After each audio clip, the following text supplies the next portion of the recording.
Miren, si hay algo que uno tiene que, o que cualquier cristiano sincero, hay un punto en donde llega, creo yo, en donde se hace dos preguntas. Y estas dos preguntas tienen que ver con conocer más profundamente a Dios. ¿Sí? La vida cristiana es una vida de crecimiento, ¿verdad? De crecer continuamente. Nosotros tenemos el problema de que muchas veces nos estancamos o decrecemos, ¿sí? De hecho, proféticamente estamos en el periodo de la Odisea, y la Odisea es una iglesia estancada, en el mejor de los casos, si no es que también viene decreciendo, ¿no?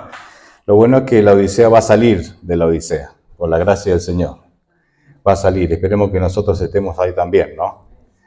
Transitando ese camino de salida.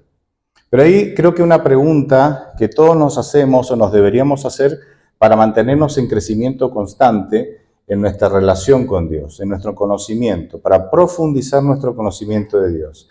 Y esa pregunta es, ¿quién es Dios y cómo es Dios? Y Dios nos ha dejado su palabra, la gran fuente de no solamente información, sino la palabra de Dios es solo una herramienta, o sea, no es un libro mágico, ¿verdad? Pero es una herramienta que el Espíritu Santo usa, por eso, como dijo Sofi, ¿no? Es la espada del Espíritu. Ella dijo, saquen sus espadas, ¿no? Haciendo alusión al apóstol Pablo cuando habla de la Biblia como la espada del Espíritu. Es un instrumento que Dios usa de manera muy poderosa para que nosotros podamos tener poder y podamos crecer en el conocimiento de Dios. La Biblia es la mayor revelación que tenemos de Dios. Sin la Biblia, nosotros tendríamos un conocimiento muy superficial, muy vago, muy corto, muy estrecho de Dios. Entonces, ¿quién es Dios y cómo es Dios? Y hay muchos pasajes para hablar de esto, pero a mí me gusta mucho un pasaje en donde Dios mismo dice cómo es. Hoy me voy a centrar en el cómo, aunque el cómo y el quién están profundamente, digamos, relacionados, me voy a enfatizar en el cómo es Dios. Resulta que en Éxodo 33, Moisés tiene una de estas preguntas increíbles, ¿no? Y dice, quiero ver tu gloria, le dice a Dios. Éxodo 32 vino, ¿se acuerdan la construcción del becerro de oro? Porque Moisés había estado 40 días en la montaña y no había noticias de él. Bueno, Moisés baja por orden de Dios. Ustedes saben todo lo que pasa ahí, si no, léanlo en sus casas, Éxodo 32. Y en Éxodo 33, tal vez motivado por esta crisis, y me gusta pensar así porque si las crisis te llevan a Dios, bienvenidas sean las crisis, hermanos. Y no hay muchos amenes cuando uno dice eso, ¿no? Porque ¿quién quiere las crisis? Nadie quiere las crisis, hermano, es así. Pero parece que esta crisis de Éxodo 32 genera en Moisés una necesidad más profunda de Dios. Y entonces le dice, yo quiero ver tu gloria. Ahora, estamos hablando de un Moisés que había pasado 40 días en el monte con Dios. O sea, ¿qué le faltaba ver a este chango? Ya lo había, no sé, uno piensa que lo había visto todo. Y sin embargo dice, quiero ver tu gloria. Él entendía que había más todavía. Y está bien, porque Dios es infinito, ¿me entienden? Nos llevará a la eternidad a conocerlo y no sé si nos va a alcanzar la eternidad. Y esta necesidad de más de Dios, más de Dios. Una crisis que te lleva a una necesidad de más de Dios. Entonces Moisés dice, quiero ver tu gloria. Y Dios le explica que es complicado que lo vea porque un pecador no puede estar en la presencia directa de Dios, pero Dios se las va a ingeniar, porque Dios, siempre que vos quieras más de Él nunca va a dejar esa necesidad sin contestar. Así que bueno, te pones detrás de una rendija, lean Éxodo 33, ¿no? Detrás de una rendija, voy a poner mi mano, me verás mis espaldas, ustedes conocen el relato, es muy interesante. Pero ahí, en Éxodo 34 es cuando se genera este encuentro. Y después de pasar estas cosas que comenté, nos encontramos con que Dios mismo se hace presente y Él entonces se describe a sí mismo. Por eso me gusta este pasaje, porque hay muchos pasajes en la Biblia donde alguien describe a Dios. ¿Y están bien? Está genial.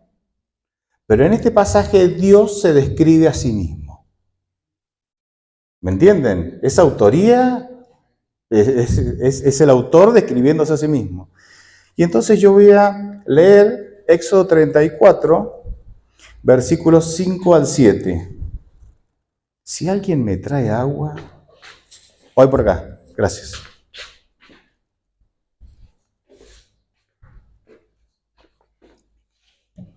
Gracias.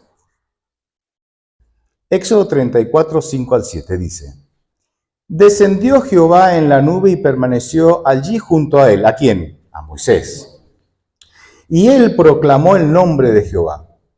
Jehová pasó por delante de él, de Moisés, y exclamó. ¿Quién está hablando acá? Jehová.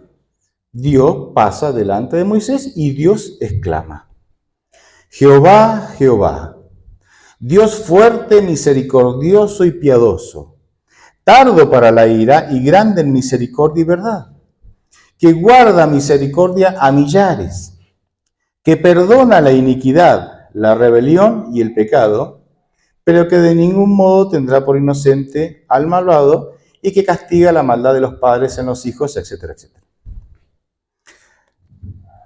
Miren, iba a hacer un ejercicio, pero lo voy a hacer más fácil. Cuando uno lee este texto, nos encontramos con que hay, cuando Dios se describe a sí mismo de cómo es Él, encontramos que hay 6 referencias a la misericordia. Y déjenme leerlas para que no... Dice: Jehová, Jehová, Dios fuerte, misericordioso, piadoso, tardo para la ira, grande en misericordia, que guarda misericordia y que perdona la rebelión, el pecado y la iniquidad. 6 referencias a la misericordia. Hay una referencia a su poder, dice Jehová, fuerte. Hay una referencia a la verdad y hay 2 referencias a la justicia. O sea, acá Dios dice, así soy yo. ¿Cómo sos Dios? Así soy yo.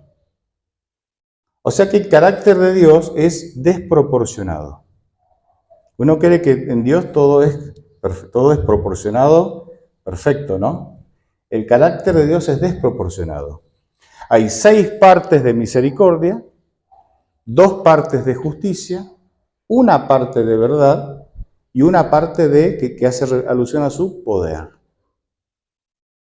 El carácter de Dios es desproporcionado. Y déjeme decirle que como hijos de Dios, nosotros tendríamos que tener un carácter tan desproporcionado como el de Dios. ¿Por qué? Porque somos hijos ¿de quién? De Él. Y si se cumple el dicho de tal palo, tal astilla, chicos jóvenes, si no saben el dicho, googleen, ahí lo van a entender. Entonces nosotros tendríamos que nuestro carácter debería ser similar al de Dios. Ahora, a mí me pasó personalmente, y tal vez a alguno de ustedes, pero durante años nosotros hemos dicho que somos la iglesia que tiene la... Bien, yo soy el único que le ha pasado, que tiene la verdad. ¿Es mentira o es verdad? Es verdad, pero es una verdad incompleta. Porque si el carácter de Dios es 6 veces misericordia contra una vez verdad, es una verdad incompleta. Si nosotros tenemos el carácter de Dios, deberíamos ser la iglesia que tiene la misericordia. ¿Se dan cuenta? Y esto pasó en tiempos de Jesús. En Jesús, la justicia había tomado el lugar de la misericordia.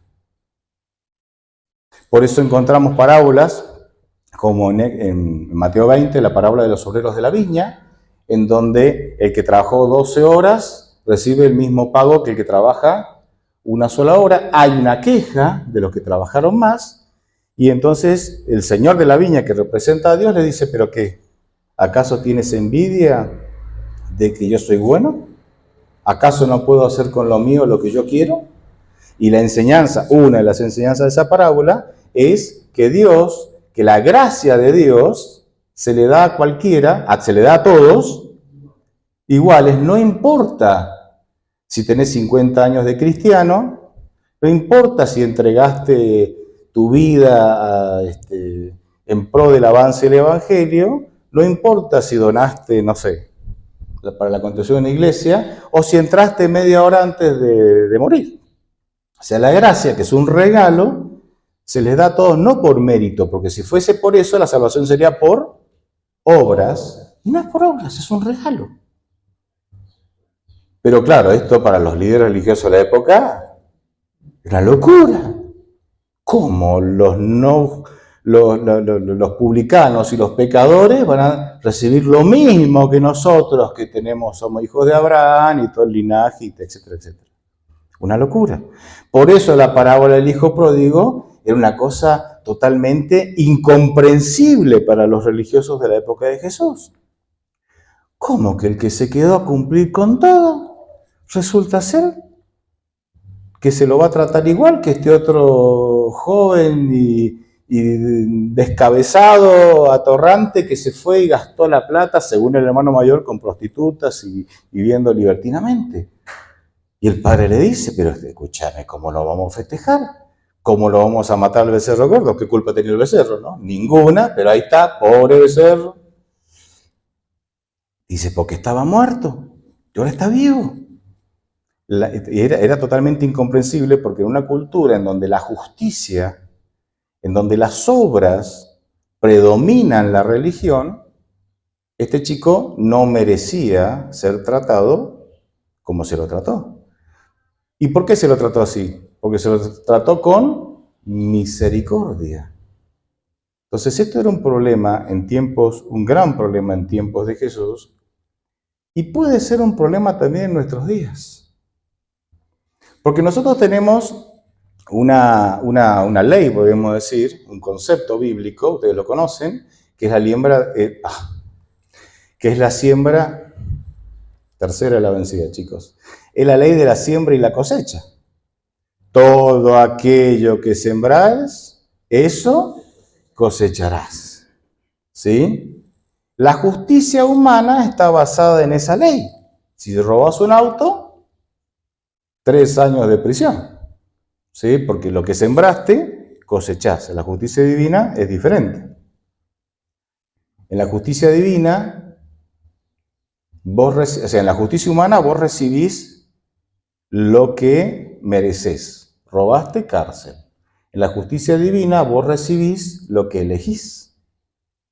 Si elegís a Cristo, Dios te regala su justicia. El manto blanco de la justicia, te salvás. Y si elegís salvarte con tus propias obras, como según Isaías 64:6, tus obras son como trapos de inmundicia, ¿qué vas a recibir? La perdición, porque tus obras, que son como trapos de inmundicia, no te salvan.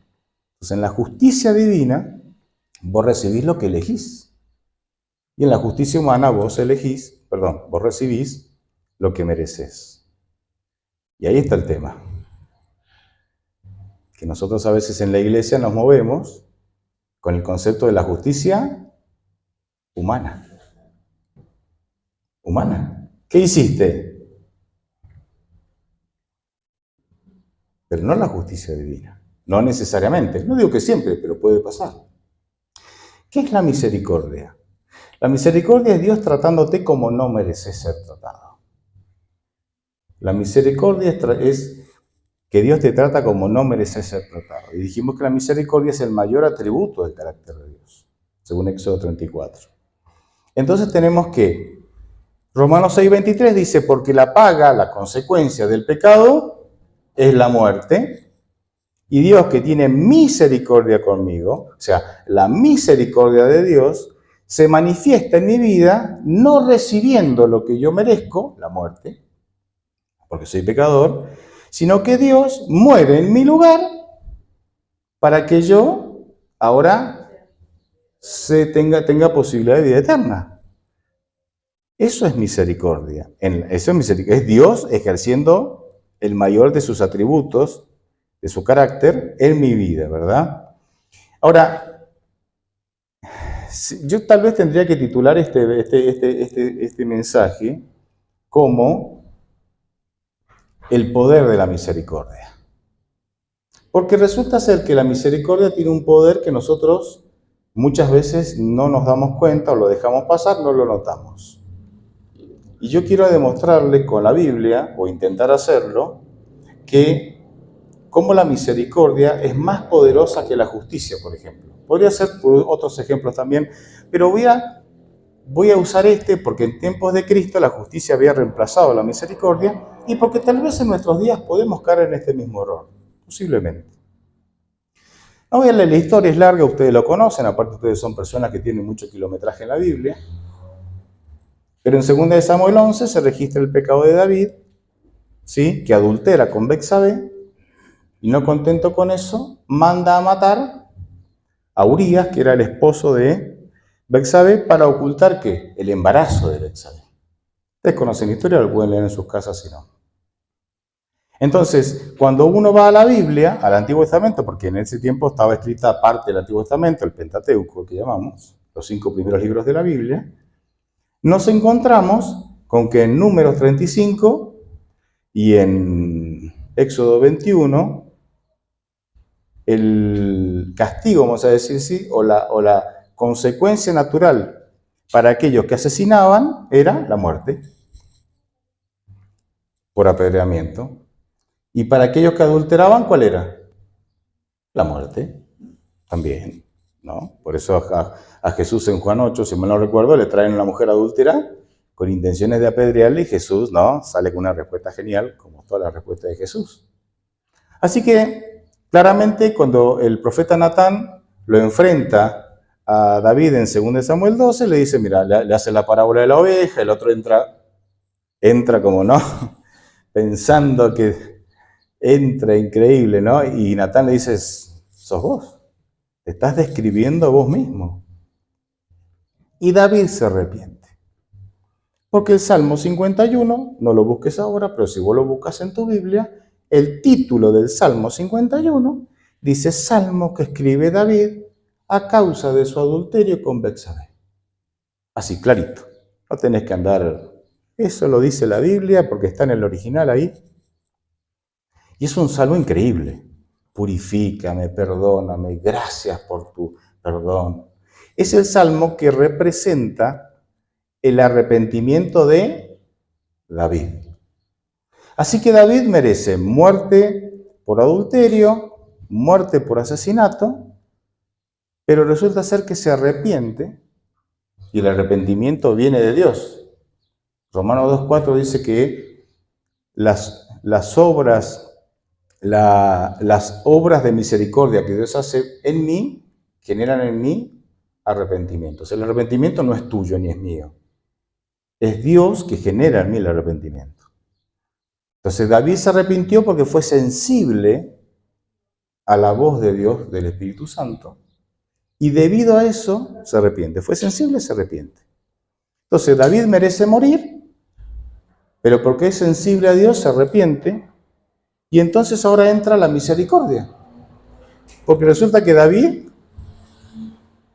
no muere. No se ejecuta en él la sentencia de la ley. Es decir, que la misericordia es más poderosa que la justicia, ¿o no? La misericordia es más poderosa que la justicia.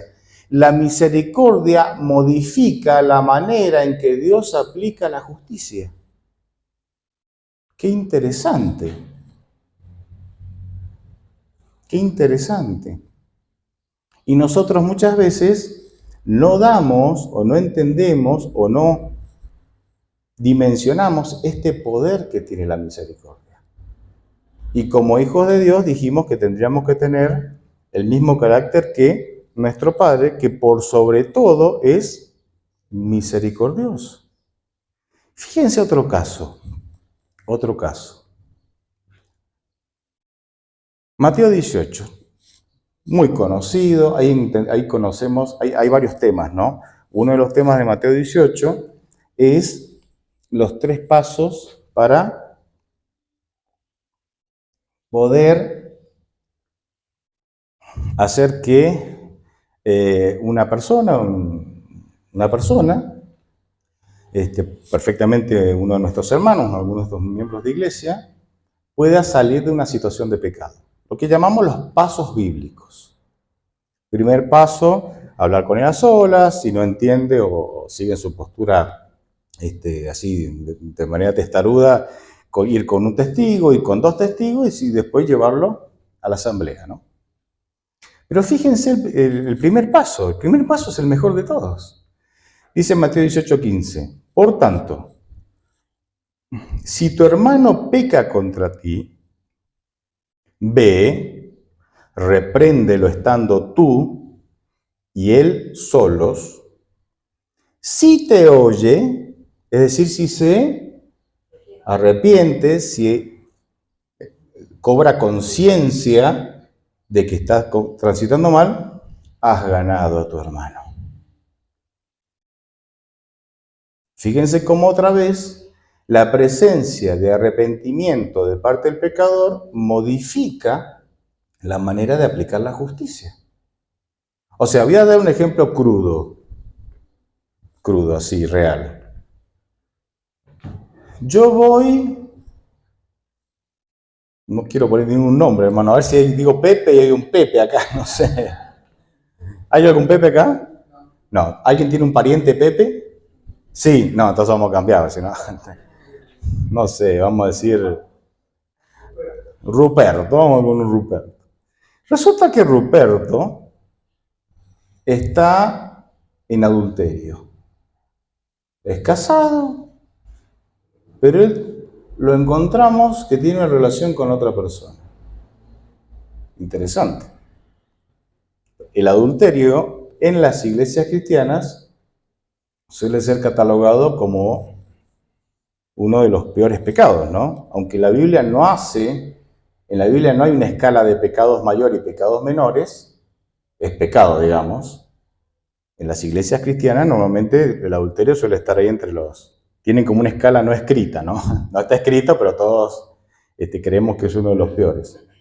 Y resulta ser que entonces yo me entero, porque un día lo veo con otra mujer.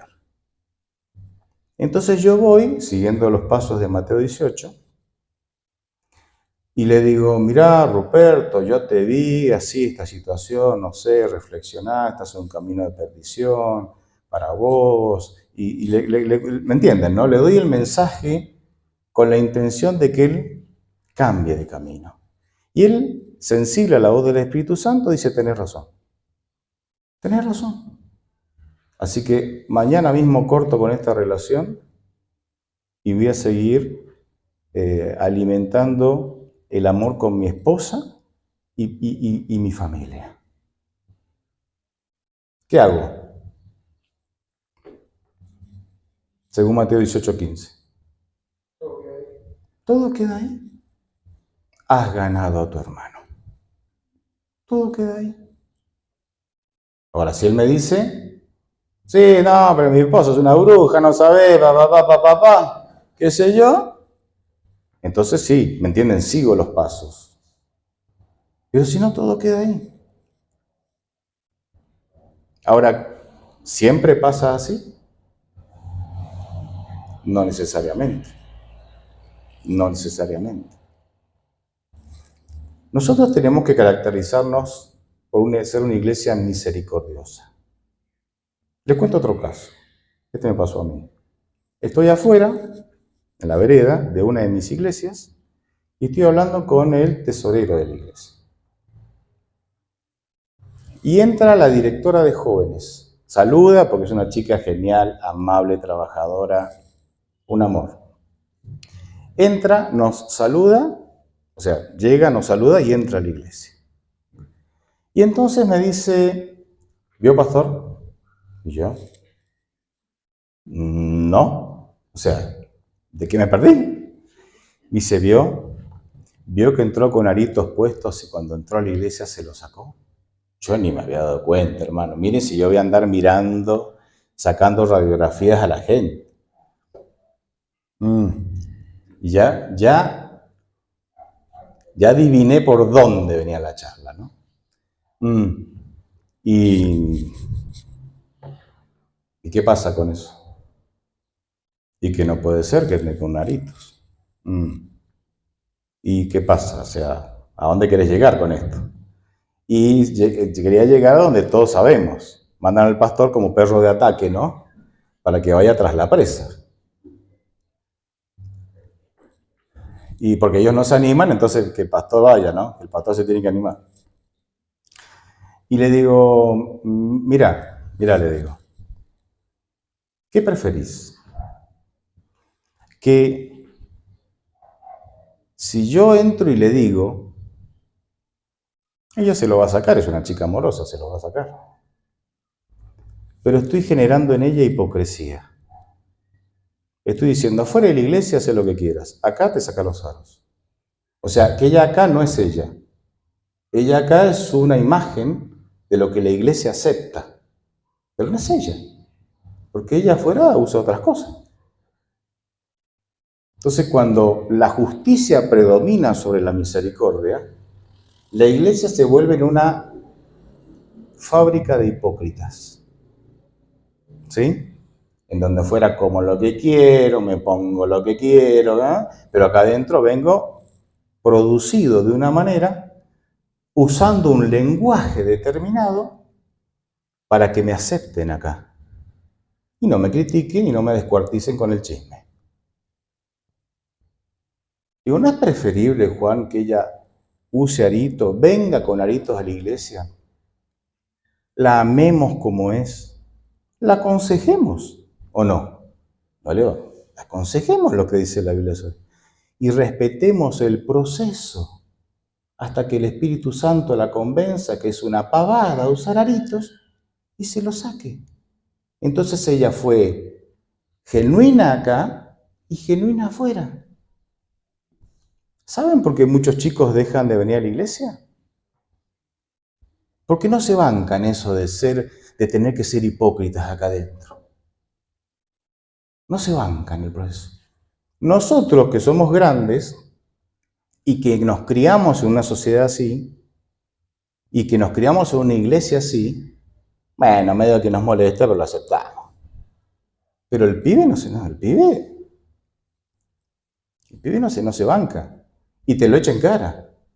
Dice, hay pibes que dicen, no es el caso de todos, pero dicen, lo he escuchado muchas veces, yo no voy a la iglesia, mi papá es una persona en la iglesia, pero en casa es un demonio. Insulta, pega, es un malhumorado, ¿me entienden, no? Y el pibe, ¿pero qué pasa? El tipo viene acá, corbatita, hola, Dios te bendiga, pase, ¿no? Entonces, pero no es él. Él acá proyecta una imagen para que nadie lo critique, pero no es él. Acá es un hipócrita, o por lo menos en algunas áreas de su vida es un hipócrita. Y el pibe no se banca la hipocresía. No se la banca. Entonces dice, ¿yo ir a una iglesia de hipócritas? No, no voy. Anda vos si querés, yo no voy. La misericordia, esperen que tome agua. Hoy estoy sediento, debe ser porque este es un tema picante, hermano, debe ser por eso que estoy sediento. La misericordia es amiga de los procesos. Porque resulta que David comete adulterio y asesinato. ¿Y cuánto tiempo pasó hasta que Natán lo enfrenta? Cuando comete adulterio y asesinato, Betsabé estaba embarazada y cuando Natán lo enfrenta, el niño había nacido. Así que habían pasado 6, 7, 8 meses. ¿Por qué Dios no le bajó caña acá directamente? Porque la misericordia es amiga de los procesos, está íntimamente relacionada con los procesos. Y entonces Dios, en esos 8 meses, 7 meses, estuvo trabajando en el corazón de David. Pero David no respondió. Entonces Dios dice, bueno, tengo que sacar una carta más fuerte ahora, ¿no? ¿Y cuál fue la carta fuerte? Natán. Natán, anda. Y Dios le dio sabiduría a Natán para que David se auto inculpara, porque si Natán iba con el dedito y decía, va, si yo que sé hacer lo que vos hiciste, capaz que David también le daba a Natán. O sea, ¿me entienden, no? Mató a Urías, ¿qué problema hay? Matemos a Natán. Pero Dios le dio sabiduría a Natán para que Natán fuera y le diera el mensaje de tal manera que David se tenía que decir, sí, fui yo. ¿Por qué Dios demora tanto? Porque la misericordia está íntimamente ligada a los procesos, incluso a los procesos de crecimiento. Uno de los problemas que tenemos como iglesia, y calculo que esto lo tienen muchas iglesias, o sea, muchas iglesias cristianas, es que nosotros, cuando la persona se bautiza, la vemos como un producto terminado. Perdón por la palabra producto, queda feo, pero quiero que me entiendan, ¿no? Lo vemos como un producto terminado. Ya está, se bautizó, va a cumplir con todos los mandamientos, va a ser vegano, ¿me entienden, no? Chao billutería, chao malas palabras, o sea, ya lo vemos como un producto terminado. Y empezamos a mirarlo y a evaluarlo como producto terminado, ¿o no? Claro. Pastor no usa corbata. En mi distrito no uso corbata, hermanos. Algunos se han revelado, pero yo firme acá con ustedes porque no me voy a pelear con ustedes, chicos.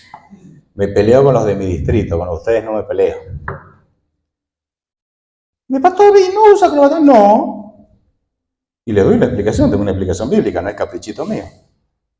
Aunque reconozco que me encanta no usar corbata. Pero eso es otro temita. Ese es otro temita. Entonces, nosotros empezamos a mirar a la persona como producto terminado. Y nosotros somos seres humanos en construcción. Somos hijos de Dios en construcción. ¿O no? ¿Quién tiene toda clara acá? ¿Quién acá es impecable, impoluto, prístino y transparente? Y si no lo somos, ¿por qué lo exigimos de los demás? Porque caemos en el viejo argumento de, no, pastor, ¿cómo que tenemos que respetar los procesos? ¿Cómo que la vamos a dejar venir con los pantalones jean rotos y con 1 kilo de metal clavado en cualquier parte del cuerpo? Se llaman piercing esas cosas, ¿no? ¿Cómo es así? No, no, no, no, no. ¿Y por qué no le digo yo? La imagen, pastor. La imagen de la iglesia. Pero resulta, me encanta la Biblia. ¿Y por qué me encanta la Biblia? Porque la hizo Dios. Es maravillosa la Biblia. Pero resulta que me encuentro con que, donde lo tengo por acá, mire, capaz que no lo noté, que en Lucas, después les paso el versículo porque tuve la intención de anotarlo, chicos, pero la edad ya hace estragos en uno, ¿no? Resulta que en Lucas nos encontramos con que los discípulos tenían espada. Acá tenemos 2 espadas, dice. O sea que Jesús andaba con discípulos con espada. ¿O no? Y Jesús, ¿hay algún reproche? A ver, Jesús no estaba de acuerdo con las espadas. Porque en Mateo 25, si mal no recuerdo, Pedro lo viene a arrestar a Jesús, Jesús saca la espada, le corta la oreja a Malco, el siervo del sumo sacerdote, y Jesús le dice, tranqui, a ver, Pedro, Pedro, ¿vos te crees que si yo quisiera zafar de esta situación, no le pido a Dios que me mande 12 legiones, cada legión tenía 6.000 ángeles, saquen la cuenta, 12 legiones de ángeles para que me libre? Guarda la espada. No tiene sentido usar la espada. Pero ahí estaba Jesús, 3 años con Pedro y el chango andaba con espadas. ¿Y Jesús le dijo algo? No. ¿Qué pasa si yo vengo calzado con una 9 milímetros acá? ¿No? Y estoy predicando acá. ¿Qué harían ustedes? O con un facón acá, ¿no? Gaucho argentino ahí, facón. ¿Ustedes qué me dirían? Mientras tomo agua piensen, chicos. Pastor, sáquese eso. ¿Qué va a pensar la gente, pastor? O sea que el argumento de la imagen, no digo que no sirve, hermano, pero no es un argumento absoluto. No es un argumento absoluto. ¿Por qué Jesús dejaba que sus discípulos tuvieran espada? Porque Jesús dijo, si se la prohíbo, genero el efecto contrario. ¿O no? De este fruto no comeréis. ¿Qué fue a hacer? A comerlo. No toques el enchufe. ¿Qué hacen? Tocan el enchufe. No toques el fuego. ¿Qué hacen? Meten la mano en el fuego. Jesús sabía esas cosas. Entonces dice, yo los voy a dejar que usen espadas. Y le voy a dar tiempo para que el Espíritu Santo vaya trabajando en él y un día se dé cuenta que es una pavada usar espadas. ¿Y llegó Pedro a esa conclusión, sí o no? Sí. Pero no hubo un policía detrás diciéndole qué hacer y qué no hacer. Jesús lo aconsejaba, oraba por ellos, les daba el ejemplo, porque si Jesús no quería que anduvieran con espadas, Jesús tampoco andaba con qué? Con espadas. O sea, ¿a qué me refiero con esto? Que la misericordia está íntimamente relacionada con los procesos. La misericordia ama los procesos. Y como Dios es por sobre todo misericordia, Dios ama ¿qué? Los procesos. Porque Él sabe que nadie es bueno de la noche a la mañana. Y aunque llegues a ser bueno de la noche a la mañana, nadie se sostiene ahí toda la vida. La vida cristiana es subidas y bajadas. Entonces, si yo soy una persona en construcción, si yo soy un hijo de Dios en construcción, y Dios lo entiende y Dios respeta mis tiempos y tiene misericordia y respeta mis procesos, yo como hijo de Dios tengo que hacer exactamente lo mismo. Exactamente lo mismo. La justicia, por otro lado, que es absolutamente necesaria, está para ejecutar la medida necesaria cuando el tiempo de misericordia se termina. Porque resulta ser que Dios es todo misericordia, pero Dios aplica la misericordia al ser humano con periodos de tiempo. 120 años de construcción del arca, y cuando terminó el arca, esta es una frase que usamos mucho los adventistas, terminó el tiempo de gracia. De hecho, nosotros creemos que proféticamente, ojalá no, dentro de poco terminará que el tiempo de gracia. Entonces Dios, porque si Dios no pusiera tiempos de gracia, ¿qué pasaría?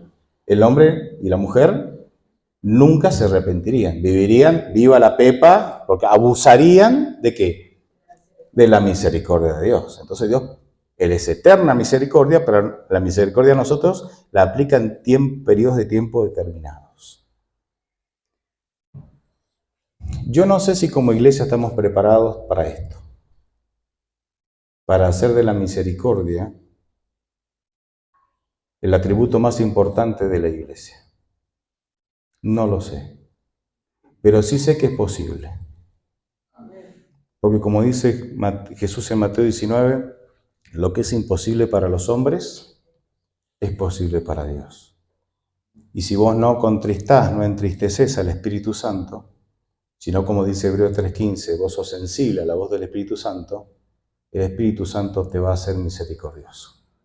Porque el Espíritu Santo es Dios, y Dios es amor y misericordia. Entonces, les aseguro que una iglesia misericordiosa va a romper un poco las estructuras que amamos tanto, pero va a ser un bálsamo de alivio para todo aquel que se siente perseguido por la culpa, por sus pecados, por sus errores, por sus faltas, por sus defectos. Esa es la iglesia en la Biblia. Yo veo que esa es la iglesia que quiere Dios. Una iglesia que tolera cosas que escapan a la estructura de ahora, pero que ama. Ama como la persona es. Respeta los procesos de las personas. Y termina conquistando el corazón de las personas. ¿Ustedes creen que las personas quieren venir a la iglesia para que los juzguen, los señalen y los descuarticen con el chisme?